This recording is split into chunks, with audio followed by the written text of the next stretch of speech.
I was mid-sentence explaining the quarterly projections over coffee when Brett Landon cut me off. "Claire, we need to talk about your role here." His voice was flat, emotionless. I set down my cup, heart already sinking. 8 years of building this company from nothing, and he was looking at me like I was a stranger. "It's not about performance," he continued, avoiding my eyes. "It's about cultural fit." The words hit like ice water. Cultural fit? I'd practically built this culture from the ground up. I'd saved this company more times than I could count. "Effective immediately, we're making a change," Brett said, pulling out his phone. "Ashley will be taking over your responsibilities." My stomach dropped. Ashley, his sister's daughter, 26 years old, with an MBA and zero real experience. "She's already here, actually," he added, glancing toward the office entrance. I followed his gaze and saw her. Blonde, confident, scrolling through her phone by the reception desk. She looked up and waved cheerfully, like this was some casual introduction. I stood up slowly, grabbing my purse. "I see." My voice was steady, professional. Inside, I was screaming. But I wouldn't give him the satisfaction of seeing me break. Not here. Not now. Walking back to my office felt like a funeral march. 8 years. 8 years of 18-hour days, missed family dinners, canceled vacations. I'd turned down job offers from bigger companies because I believed in what we were building here. I'd made Brett Landon rich, and this was how he repaid me. The memories flooded back as I packed my desk. The night I'd worked until 3 a.m. to save the Johnson deal. The time I'd caught a massive accounting error that would have cost us millions. The countless presentations I'd given to investors while Brett took credit from the sidelines. My hands shook as I reached for my laptop.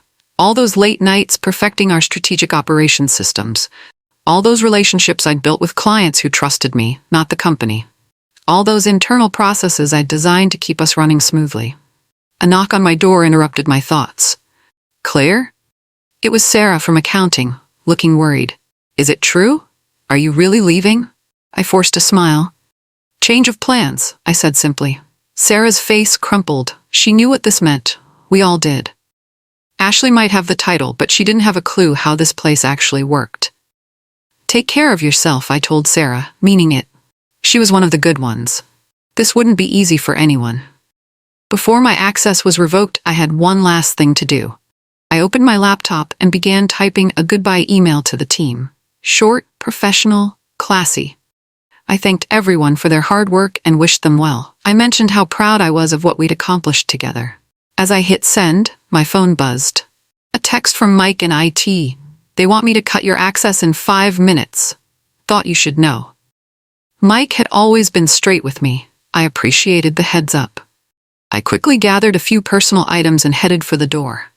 But as I reached the elevator, my phone started buzzing with replies to my email. The responses were pouring in faster than I could read them. "This is a huge mistake," wrote Jenny from marketing. "You built this place," said Tom from sales. "I can't believe they're doing this to you," added Lisa from operations. Then came the message that stopped me cold. It was from David, our newest hire. "Ashley just asked me to show her how to access the client database. She thought it was an app on her phone. I'm not kidding." I stared at the screen, a bitter laugh escaping my lips. This was going to be interesting. That elevator dinged, and I stepped inside, watching the office disappear behind the closing doors. But I wasn't worried. I knew this company's secrets. And I knew Ashley didn't. 2 days later, I met Jules at a coffee shop downtown. She'd been my closest colleague until she'd left 6 months ago, citing creative differences with management. Now I understood what she'd really meant. "Let me guess," Jules said, stirring her latte. "He told you it was about cultural fit?" I nodded grimly. Word for word. Same thing he told Rebecca when she left last year, and Maria before that. Jules leaned forward. "Claire, there's a pattern here. Brett has this thing about replacing experienced women with younger, more manageable people." My blood began to boil. "You're saying this is systematic?" "Look at the leadership team," Jules said. "How many women over 35 are left?" I thought about it. The answer was 0. Brett had systematically pushed out every woman who might challenge him or show him up. "The worst part," Jules continued, "is that he always picks people who'll make him look good by comparison. Ashley isn't just unqualified, she's supposed to be unqualified. It makes Brett look like the responsible adult in the room. I felt something cold and calculating settle in my chest. So what did you do after you left? Jules smiled. I started consulting. Turns out, a lot of companies want to hire people who actually know what they're doing. Who knew? The call came at 9 p.m. on a Tuesday. It was Marcus Chen, CEO of Westfield Solutions, one of our biggest clients. His voice was tense. Claire, I need to ask you something. Your replacement called me today about expanding our service package. She tried to sell me a CRM system. He paused. Claire, we've been using your company's CRM for 3 years. She didn't know that. I closed my eyes. Of course she didn't. Ashley had probably looked at our services list and started cold calling clients without bothering to check their current contracts. She also quoted me a price that's double what we're paying for the same service, Marcus continued. When I pointed this out, she got defensive and said the old pricing was unsustainable. Claire, what's going on over there? I chose my words carefully. There have been some changes in leadership. I'm no longer with the company. What? Marcus's voice shot up. You're kidding. You're the only reason we stayed with them after that billing disaster 2 years ago. I remembered that disaster well. Ashley's predecessor had miscalculated their invoices, and I'd worked around the clock to fix it and save the relationship. Marcus, I can't speak for the company anymore, I said diplomatically, but I appreciate everything you've done for us over the years. Well, this is a problem, he said. A big problem. I'll need to think about our options. After I hung up, I sat in the dark, processing what I'd just heard. This was just the beginning. The article appeared 3 days later in Tech Daily, a popular industry blog. The headline read, Rising Star Takes Helm at Growing Boston Tech Firm. The photo showed Ashley in a crisp blazer, smiling confidently at the camera. I read through the puff piece, rolling my eyes at the flowery language about her fresh perspective and innovative approach. But the real entertainment was in the comments section. Funny how the woman who actually built the company got replaced by family, wrote an anonymous commenter. It had 47 likes and climbing. Anyone else notice how all the competent women keep leaving this place? Asked another. I worked with Claire Holloway. She's brilliant. This is their loss. Posted someone with the handle @TechConsultant. But the comment that made my day was from @InsideSource. Day 1. New VP deleted the client tracking system thinking it was spam. Day 2. Pitched existing clients on services they already have. Day 3. Asked IT to make the database more user-friendly because she can't figure out basic search functions. This is going to be fun to watch. I screenshot the comments and forwarded them to Jules with a simple message, told you so. Her response came back immediately. Grab some popcorn. This is just getting started. The call came from an unexpected source. Elena Rodriguez, CEO of Meridian Tech, had been watching Brett's company from afar. Meridian was smaller but growing fast, with better technology and a reputation for treating their people well. Claire, I'll be direct, Elena said over the phone. I've been following your work for years. I know what happened at your old company, and I think it's their loss. I'd like to talk to you about a consulting opportunity. I was intrigued. What did you have in mind? We're preparing for our next growth phase. We need someone with your strategic expertise to help us navigate some complex partnership opportunities, someone who understands how to build sustainable operations. The irony wasn't lost on me. Brett had once laughed off Meridian in a board meeting, calling them small-time players. Now they were poaching his former head of operations. I'm interested, I said. But I should mention, I'm not looking to jump ship to another full-time role right now. I'm exploring consulting. Even better, Elena replied. We believe in working with the best talent, whether they're employees or partners. When can we meet? As I hung up, I felt something I hadn't experienced in weeks. Excitement. This was exactly the kind of opportunity I'd been hoping for. Ethical leadership, growth potential, and respect for expertise. Everything Brett's company had stopped being years ago. The government bid was supposed to be routine. Our old company had been working toward it for months, and I'd laid all the groundwork before my departure. The proposal was due on Friday. I found out what happened from Sarah in accounting, who called me in tears. Claire, it's a disaster. Ashley submitted the proposal with last year's pricing data. The client called to ask why our quotes were 40% higher than what we'd discussed in meetings. I winced. What did Ashley say? She told them market conditions had changed. But Claire, the data she used was from before we negotiated the new vendor contracts. She literally submitted prices based on costs we don't even have anymore. I could picture the scene. Ashley scrambling to explain numbers she didn't understand, probably making up excuses on the spot. The client would see right through it. It gets worse, Sarah continued. The client said they're awarding the bid to Meridian Tech instead. They said Meridian's proposal was more realistic and better researched. I had to bite my tongue to keep from laughing. Elena had mentioned they were working on a government contract when we spoke. I hadn't realized it was the same one. How's Brett handling it? I asked. He's furious. He's blaming the client for changing requirements and our old pricing team for leaving him with bad data. He won't admit Ashley messed up. Brett's company-wide email landed in my inbox the next morning. Apparently, I was still on some distribution lists. The subject line read, "Embracing Change and Innovation." Team, it began, I want to address the recent transition in our strategic operations leadership. Change is never easy, but it's necessary for growth. Ashley brings a fresh perspective and innovative thinking that will help us reach new heights. I nearly choked on my coffee. Fresh perspective? The woman had been there a week and had already lost a major client. Some of you may feel uncertain about this change, Brett continued. But I have complete confidence in Ashley's ability to modernize our operations and streamline our processes. Her approach represents the future of our industry. The email went on for 3 more paragraphs, filled with buzzwords about agile thinking and next-generation leadership. It was corporate speak at its finest. Lots of words that said absolutely nothing. But the real kicker was the final paragraph. I know we can all support Ashley as she implements her vision for operational excellence. Together, we'll show the market what true innovation looks like. I forwarded the email to Jules with a single word. Seriously? Her response came back in minutes. He's doubling down. This is going to get ugly fast. She was right.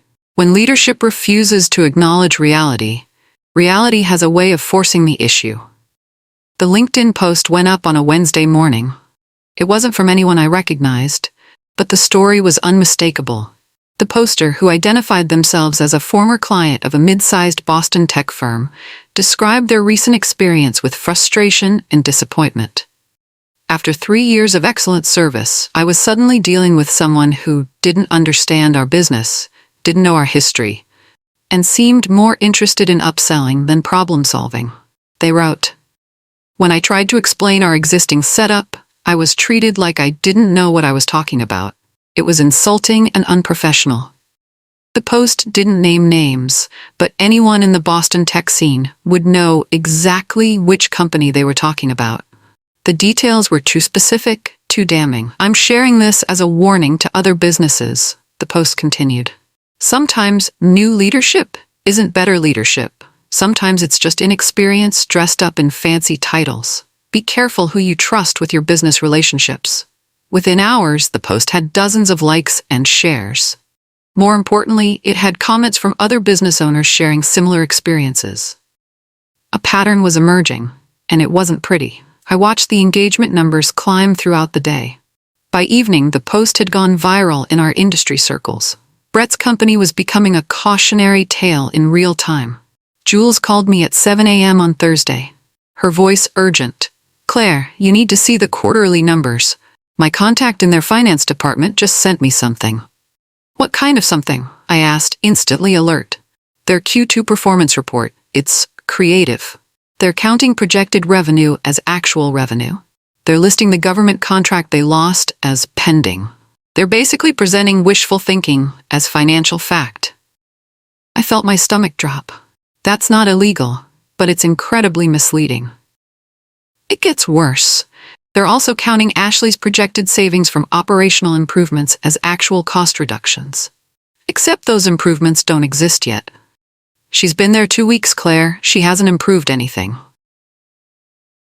I rubbed my temples. Brett's trying to make the numbers look good for the board. He knows they're watching him closely after all the recent departures. The problem is, if these projections don't materialize, they're going to have a massive gap between what they promised and what they delivered.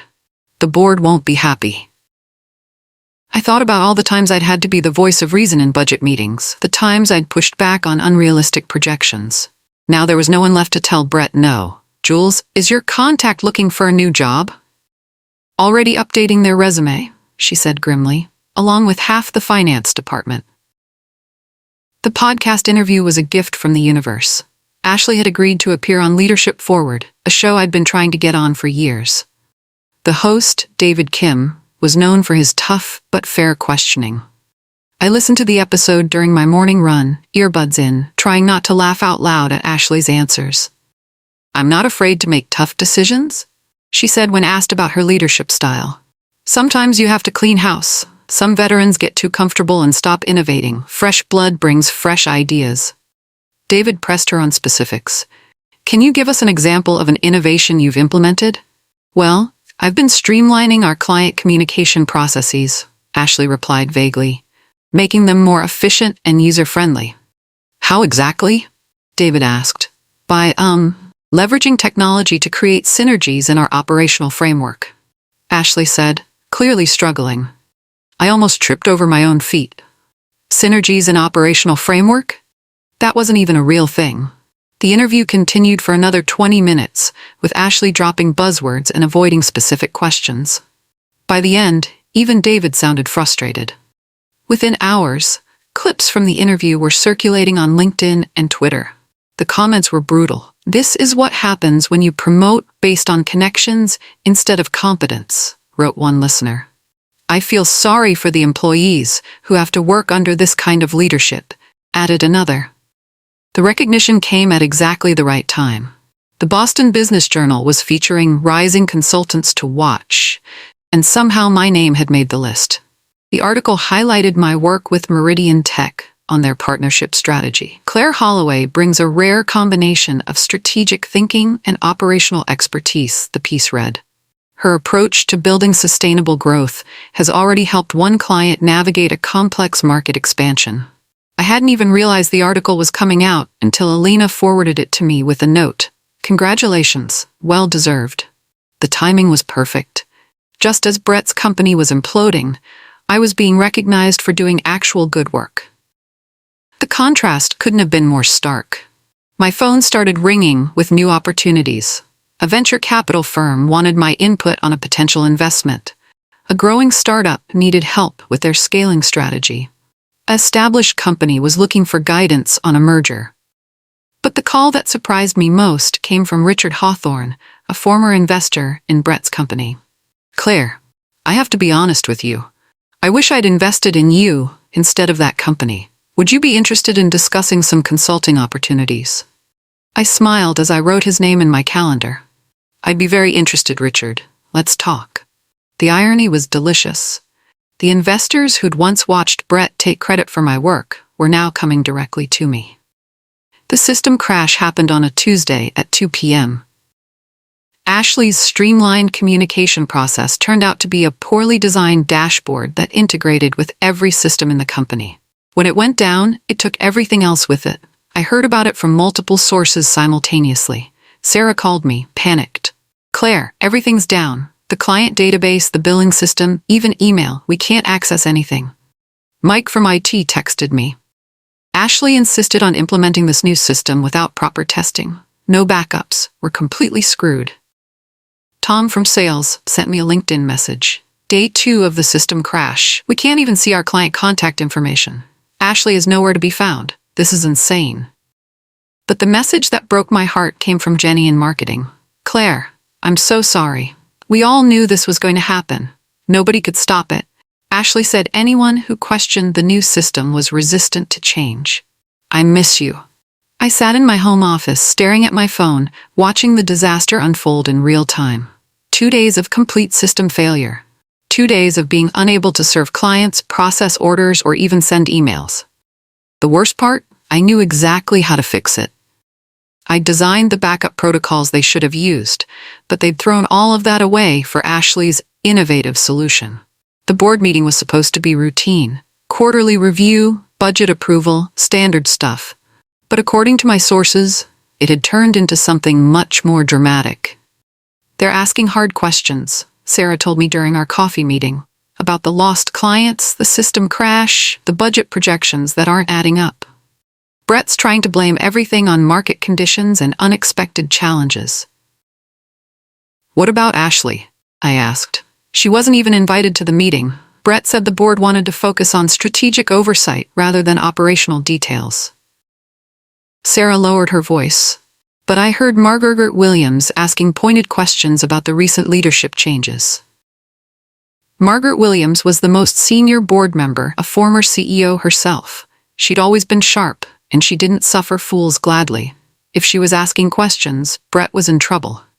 "There's something else," Sarah continued. "Margaret requested a private meeting with some of the senior staff. She wants to hear their perspectives on recent changes." I raised my eyebrows. "That's unusual. Very unusual. Word is she's lost confidence in Brett's judgment. The other board members are starting to ask whether his leadership decisions are hurting the company." I sipped my coffee, processing this information. A board revolt was exactly what Brett deserved, but I couldn't help feeling sad for the employees caught in the middle. The article appeared in the Harvard Business Review the following month. "When Nepotism Meets Leadership, The Hidden Costs of Family Hiring," was written by a professor I'd never heard of, but the case studies were painfully familiar. One unnamed company was described in devastating detail. Within 6 weeks of replacing an experienced operations leader with a family connection, the company lost 3 major clients, suffered a 2-day system failure, and saw a 40% increase in employee turnover. The article didn't name names, but the specifics were unmistakable.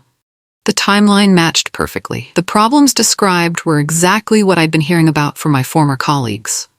But the most damning part was the financial analysis. The professor had calculated the actual cost of the leadership change: lost revenue, replacement costs, system downtime, damaged reputation. The total was staggering, nearly $2 million in direct costs, not counting the long-term damage to client relationships. The comments section was brutal. Industry professionals shared their own experiences with nepotism and poor leadership. Several people mentioned Brett's company specifically, calling it a textbook example of how not to manage transitions. I forwarded the article to Jules with a simple message: Vindication. Her response: "Justice is sweet, but reality is sweeter. They did this to themselves." The client exodus accelerated after the Harvard Business Review article. Within 2 weeks, 3 more major clients terminated their contracts. Each one cited the same reasons: poor service, communication breakdowns, and lack of confidence in the leadership. Marcus Chen from Westfield Solutions was the first to go. He called me personally to explain his decision. "Claire, I tried to work with your replacement, but it's impossible. She doesn't understand our business, she doesn't listen to feedback, and frankly, she seems to think she knows better than clients who've been in this industry for decades." The second was Patricia Gomez from Innovate Solutions. She sent me a LinkedIn message. "I'm sorry to hear about your departure. We've decided to move our business elsewhere. The new leadership doesn't seem to understand what made your company special." The third was the most painful. David Park from Sunrise Technologies. He'd been one of my first clients, someone I'd worked with for 6 years. "Claire, this isn't personal, but we can't continue with the current service level. If you ever start your own firm, call me immediately." Each departure sent shockwaves through Brett's company. These weren't small accounts. They represented nearly 30% of the company's revenue. The financial impact was immediate and devastating. But the sweetest part? 2 of those clients reached out to me directly, asking if I could help them find alternative solutions. I was happy to refer them to Meridian Tech and other ethical companies I respected. The blog post appeared on a Tuesday morning on Medium. The title was simple: "Why I'm Speaking Up About Toxic Leadership." The author was anonymous, but the details were specific enough to make it clear they worked at Brett's company. "I've been silent too long," the post began. "I've watched good people get pushed out, seen incompetent leadership destroy what we built, and stayed quiet because I needed my job. But some things are more important than a paycheck." The post went on to describe a pattern of behavior. Experienced employees being replaced by connections, legitimate concerns being dismissed as resistance to change, and a culture of fear that prevented people from speaking truth to power. When I tried to raise concerns about our new leadership's decisions, I was told I was being negative and not a team player, the author wrote. When I suggested we might want to test new systems before implementing them company-wide, I was accused of being stuck in the past. The post ended with a powerful statement. Leadership isn't about titles or family connections. It's about competence, integrity, and the courage to admit when you're wrong. Until this company learns that lesson, it will continue to hemorrhage talent and clients. Within hours, the post had thousands of views and hundreds of comments.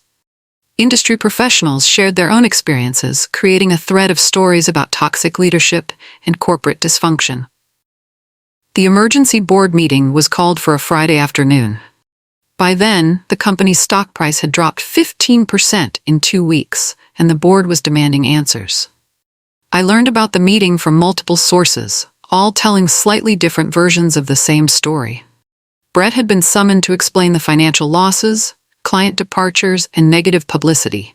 He'd come prepared with charts and graphs, trying to spin the situation as a temporary setback. But the board wasn't buying it. According to Sarah, who overheard part of the meeting, Margaret Williams had been particularly brutal. She asked Brett to explain how replacing an experienced operations leader with someone who'd never run operations was supposed to improve performance, Sarah told me. "What did Brett say?" I asked. He said, "Ashley brought fresh thinking and modern approaches." Margaret asked him to quantify the results of that fresh thinking. Brett couldn't do it. The meeting had lasted 3 hours. By the end, the board had voted to temporarily suspend both Brett and Ashley pending a comprehensive leadership review.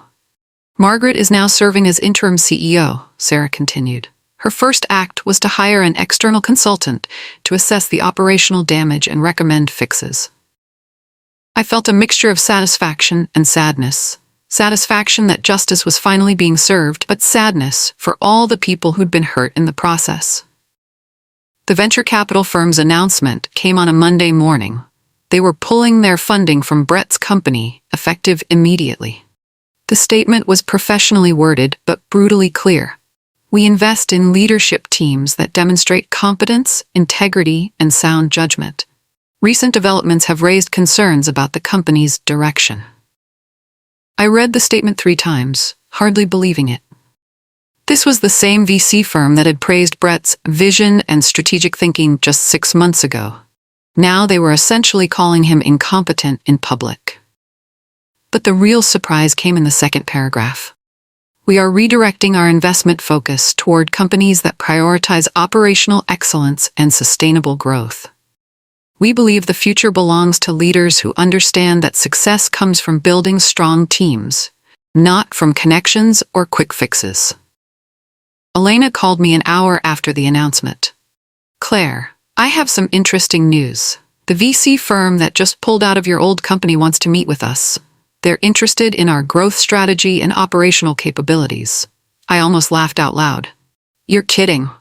"Not at all. They specifically mentioned your consulting work as a factor in their interest. They said they want to invest in companies that value real expertise over flash." The irony was perfect. The same investors who had once watched Brett take credit for my work were now seeking me out directly. They'd learned the hard way that competence matters more than charisma. Brett's call came at 11 p.m. on a Wednesday. I almost didn't answer. I'd blocked his number months ago, but he was calling from a different phone. "Claire, please don't hang up," he said immediately. His voice was strained, desperate. "I need to talk to you." I stayed silent, waiting to see what he would say. "I know I messed up," he continued. "I know I made a mistake. The board, the investors, the clients, everyone's asking for you. They want you back." "I'm not interested in coming back, Brett," I said calmly. "But you could write your own ticket. Name your price. Any title you want, I'll even give you equity." His voice was getting more frantic. "Claire, I'm begging you. The company is falling apart without you." I felt a strange sense of calm. For months, I'd imagined this moment, Brett finally admitting he'd been wrong, asking me to save him. But now that it was happening, I felt nothing but pity for him. Brett, I'm going to give you some advice, I said quietly. Find someone competent to run operations. Fire Ashley and admit you made a mistake. Stop blaming everyone else for your poor decisions. And most importantly, learn to treat people with respect before they have leverage over you. Claire, please. That's not in our cultural fit, Brett, I said, echoing his words from months ago. Then I hung up.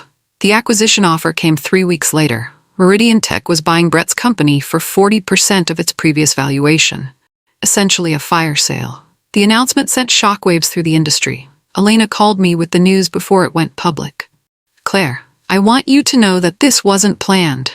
The opportunity came to us, and we had to move quickly. I understand, I said. It's a good strategic move for you. The thing is, Elena continued, the board of the acquired company specifically requested that you be involved in the transition. They want someone who understands both the operational challenges and the cultural issues they're facing.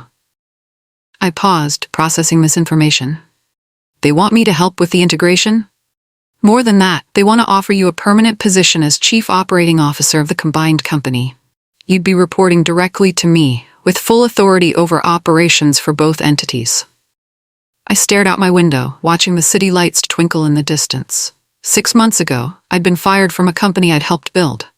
Now, I was being offered a role that would make me more powerful than Brett had ever been. I'm interested, I said finally. But I have some conditions. Name them. Full transparency in all operations, no nepotism in hiring or promotions, and a commitment to treating all employees with respect and dignity. Elena laughed. Done. When can you start? The acquisition signing took place in a gleaming conference room on the 40th floor of a downtown Boston skyscraper. I walked in wearing my best suit, carrying a leather portfolio, looking every inch the successful executive I'd become. The room was full of lawyers like accountants and board members from both companies. At the far end of the table sat Brett, looking older and more defeated than I'd ever seen him. Next to him was Ashley, staring at her phone and looking utterly out of place. Margaret Williams stood up as I entered. Everyone, I'd like you to meet Claire Holloway, our new Chief Operating Officer. The room erupted in polite applause. Brett's eyes met mine across the table. I saw recognition there, and something else, maybe respect, maybe fear. I simply nodded at him, professional and courteous. The signing ceremony was quick and efficient. Documents were shuffled, signatures were collected, and suddenly it was done. Brett's company was now part of Meridian Tech, and I was in charge of making it work. As people began to file out of the room, Brett approached me. Claire, Brett, I interrupted gently. Let's focus on moving forward. There's a lot of work to do. He nodded slowly, then extended his hand. I shook it, surprised by how normal it felt. The anger I'd carried for months was gone, replaced by something closer to indifference. Walking through the old office for the first time in months felt surreal. The place looked the same, but everything was different. I was no longer the employee who could be fired on a whim. I was the person in charge of fixing what had been broken. As I made my way to what used to be my old office, I heard a commotion in the main workspace. Turning the corner, I saw a group of employees gathered around Sarah's desk. When they spotted me, they began to clap. Claire, Sarah called out, her voice filled with emotion. You're back. Not exactly back, I said, smiling at the group, but I'm here to help fix things. Tom from sales stepped forward. We're so sorry about what happened. We should have spoken up. I shook my head. Don't apologize. You were protecting your jobs, I understand that. Jenny from marketing wiped away a tear. We missed you so much. This place wasn't the same without you. Looking around at these people, my former colleagues who had become my team again, I felt a deep sense of responsibility. They had suffered through months of poor leadership, and now it was my job to make things right. Okay, everyone, I said, clapping my hands together. Let's get to work. We have a company to rebuild. The energy in the room was electric. For the first time in months, these people had hope again, and I was determined not to let them down. 6 months later, I stood at the podium of the Boston Leadership Conference, looking out at an audience of executives, entrepreneurs, and business students. The organizers had asked me to speak about building resilient organizations, but I knew the real story they wanted to hear. When you build something with integrity, I began, you don't need to destroy anyone to win. You just need to outlast them. I told them about the importance of competence over connections, about the hidden costs of nepotism, and about the power of treating people with dignity and respect. I talked about the difference between managing and leading, between commanding and inspiring. Success isn't about having the right title or the right connections, I continued. It's about doing the right thing, even when it's difficult. It's about building systems that work, relationships that last, and teams that trust each other. The audience was engaged, nodding along as I shared lessons learned from both failure and success. But the moment that meant the most to me came during the Q&A session. A young woman in the front row raised her hand. "Miss Holloway, I was recently laid off from my first job out of college. I'm feeling pretty discouraged. What advice would you give to someone starting over?" I smiled at her, remembering my own moment of despair just a year ago. "First, know that this isn't the end of your story. It's just the beginning of a new chapter. Second, document everything you've learned and accomplished. Third, never underestimate the power of doing good work and treating people well. The right opportunity will come." As I left the stage to thunderous applause, I felt a deep sense of satisfaction. Not because I'd won, but because I'd learned to define winning differently. It wasn't about beating the people who had wronged me. It was about building something better than what came before. The cycle of justice and inspiration was beginning again.